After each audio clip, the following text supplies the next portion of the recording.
Hi dears, എല്ലാവർക്കും നമസ്കാരം. മൗനരാഗം സീരിയലിന്റെ നാളത്തെ പ്രമോ വിശേഷത്തിലേക്ക് എല്ലാവർക്കും സ്വാഗതം കേട്ടോ.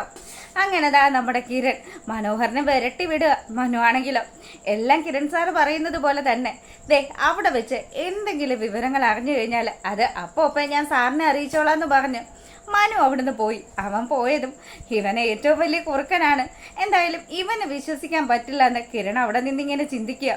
അങ്ങനെ ആശുപത്രിയിൽ നിന്നും പുറത്തേക്ക് ഇറങ്ങുന്ന മനോഹർ ചെന്ന് വിടുന്നത് നമ്മുടെ വിക്രത്തിന്റെ അടുത്തേക്ക്. വിക്രം ആണെങ്കിലോ അല്ല ഇതാര്, സരയു ഇവിടെ വന്നിട്ടുണ്ടായിരുന്നു, വല്ലതും അറിഞ്ഞു എന്ന് ചോദിക്കുക.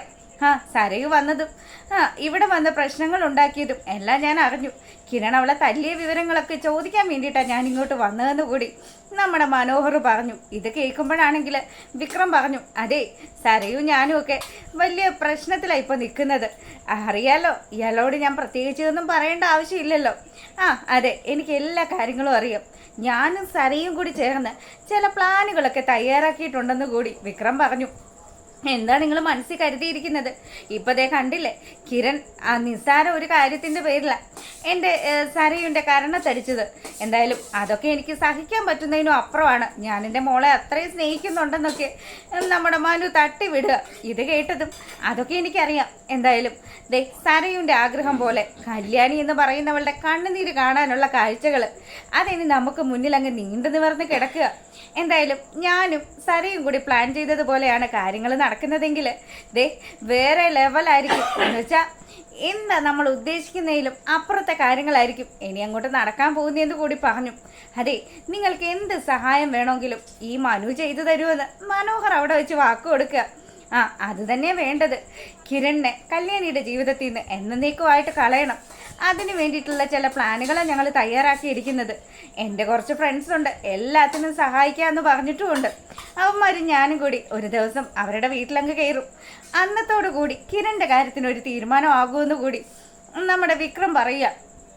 ഇത് കേട്ടതും മനു ആണെങ്കിലോ എന്നാലും നല്ല കാര്യമാണ്, നല്ല പ്ലാനുകളാണ് നടക്കുന്നത്.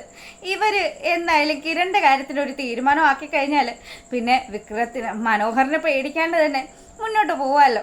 ഇതുപോലെ തന്നെ പല പല ഉടായ്പകളും കാണിച്ച് അവന് ഈ ഒരു ജീവിതം അങ്ങ് ആഘോഷമാക്കാന്ന് കൂടി അവൻ അവിടെ നിന്ന് ഇങ്ങനെ ആലോചിക്കുക. അല്ല എന്താ ഇയാൾ ചിന്തിച്ചുകൊണ്ട് നിൽക്കുന്നതെന്ന് വിക്രം ചോദിച്ചതും അതെ, ആ കിരൺ ചത്തുമളിച്ച് കിടക്കുന്ന കാര്യം അത് ഞാൻ ആലോചിച്ചതാ. എന്തായാലും വലിയ സന്തോഷമുണ്ട്. എന്ത് സഹായം വേണമെങ്കിലും വിക്രത്തിന് എന്നെ വിളിക്കാൻ കേട്ടോ, ഞാൻ നിങ്ങളുടെ കൂടെ തന്നെ ഉണ്ടാവും. പിന്നെ ഇപ്പം ഞാൻ അവനെ ചോദ്യം ചെയ്യാൻ ചെന്നു. അവിടെ ചെന്നതും അവനോട് നല്ല രീതിയിലൊന്നും അല്ല ഞാൻ സംസാരിച്ചത്.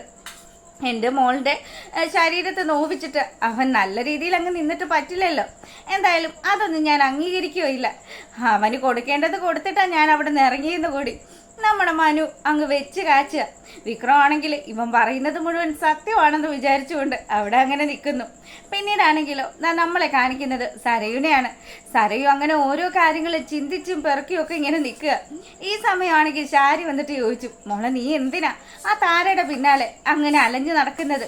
എടി അവൾ എന്തെങ്കിലും ചെയ്ത് ജീവിച്ചോട്ടെ, നീ എന്തിനാ വെറുതെ അവളുടെ പിന്നാലെ പോയിട്ട് അവിടെ പോയൊരു വിഷയം ഉണ്ടാക്കിയത്? അതുകൊണ്ടല്ലേ കിരൺ നിന്നെ തല്ലിയത്?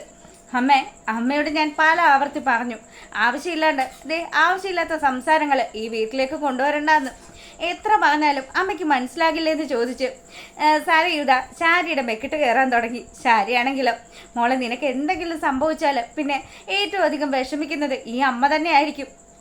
ആണല്ലോ, എന്നെ പ്രസവിച്ച എൻ്റെ അമ്മ ജീവനോട് കൂടി ഇവിടെ ഇരിക്കുമ്പോൾ ആ താര എന്ന് പറയുന്നവളാണ് എൻ്റെ അമ്മയെന്ന് പറഞ്ഞ് അവൾ ഈ നാടും ഒട്ടക്കും ഇങ്ങനെ പറഞ്ഞു നടക്കുകയല്ലേ.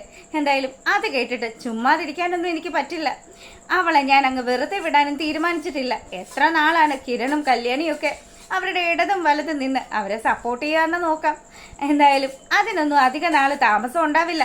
ആ താരം മരിച്ചു എന്നുള്ളൊരു വിവരം അത് എത്രയും പെട്ടെന്ന് നിങ്ങളുടെ ഒക്കെ കാതുകളിൽ കേൾക്കാന്ന് പറഞ്ഞ് അവൾ അവിടുന്ന് ദേഷ്യത്തോടു കൂടി പോയതും ശാരിക്ക് വലിയ വിഷമമായി. തൻ്റെ മകള് ഓരോ ക്രൂരതകൾ ചെയ്യുന്നതും ഈ അച്ഛൻ്റെ ആ ഒരു പാത പിന്തുടരുന്നത് കൊണ്ടാണല്ലോ. അതുകൊണ്ട് തന്നെ ശാരി നേരെ പോവാ ബഗാസറിന്റെ അടുത്തേക്ക്. എടോ, തൻ്റെ മോള് പറഞ്ഞിട്ട് പോയത് താൻ കേട്ടോ? ദേ അവളെ ആ താരയെ ഇനിയും വെറുതെ വിടാൻ ഉദ്ദേശിച്ചിട്ടില്ല. അവസരം കിട്ടിക്കഴിഞ്ഞാൽ താരയെ തട്ടുന്നൊപ്പം തന്നെ കൂടി തട്ടാൻ ഞാൻ മോളോട് പറഞ്ഞിട്ടുണ്ടെന്ന് പറഞ്ഞു. എൻ്റെ ശാരി, നീ എനിക്കൊരു അല്പം മനസ്സമാധാനം എന്താ? ഞാൻ എങ്ങനെ നമ്മുടെ മോളുടെ ജീവിതത്തിൽ നിന്ന് ആ മനോഹരനെ ഒഴിവാക്കുമെന്ന് ആലോചിച്ചുകൊണ്ടിരിക്കുക. അപ്പോഴാണ് ഇനി അവള് ആ താരയുടെ പേരും പറഞ്ഞ് എന്നെ വെറുതെ ടെൻഷൻ ആക്കരുത്, ദയവ് ചെയ്ത് എനിക്കൊരല്പം സമാധാനം തരണമെന്ന് പറഞ്ഞു അവരവിടുന്ന് പോവാ. പിന്നീട് ഇതാ നമ്മുടെ കല്യാണി ആശുപത്രിയിലേക്ക് എത്തുന്നു. താരാൻ്റിയുടെ ഇപ്പോഴത്തെ നിലയനുസരിച്ച് താരയ്ക്ക് അധിക ദിവസം ആശുപത്രി കഴിയേണ്ടി വരില്ലല്ലോ. അതുകൊണ്ട് തന്നെ കിരണും കല്യാണിയും ഒക്കെ മാറി മാറിയാണ് ആശുപത്രിയിൽ നിൽക്കുന്നത്. അങ്ങനെ ആശുപത്രിയിൽ വന്ന് ആ റിസപ്ഷനിൽ വന്നിട്ട് പ്രകാശം കിടക്കുന്ന റൂം എവിടെയാണെന്ന് നമ്മുടെ കല്യാണി ചോദിക്കുക. അപ്പം ഈ കാര്യങ്ങൾ അവിടെ സംസാരിച്ചു കൊണ്ട് നിൽക്കുമ്പം വിക്രം ആണെങ്കിലോ നല്ലൊരു ഒന്നാന്തരം പെരിച്ചാഴിയാണല്ലോ. അതുകൊണ്ട് തന്നെ ഇവരുടെ നീക്കങ്ങളൊക്കെ വാച്ച് ചെയ്യാൻ വേണ്ടിയിട്ട് അവിടെ മറഞ്ഞു നിൽക്കുക. എന്തായാലും തക്കം കിട്ടിക്കഴിഞ്ഞാൽ സരയുവിന് വേണ്ടിയിട്ട് താരയെ തീർക്കാനുള്ള ചില പദ്ധതികൾ കൂടി നമ്മുടെ വിക്രം മെനയുന്നതൊക്കെ കാണിച്ചുകൊണ്ടാണ് നാളത്തെ വിശേഷം അവസാനിക്കുന്നത്. അപ്പോൾ ഇഷ്ടമായാൽ ലൈക്ക് ചെയ്യുക. എല്ലാവർക്കും നല്ലൊരു രാത്രി ആശംസിച്ചുകൊണ്ട് വീഡിയോ വൈൻഡപ്പ് ചെയ്യാണ്. അപ്പോൾ ഓക്കെ, ഗുഡ് നൈറ്റ്.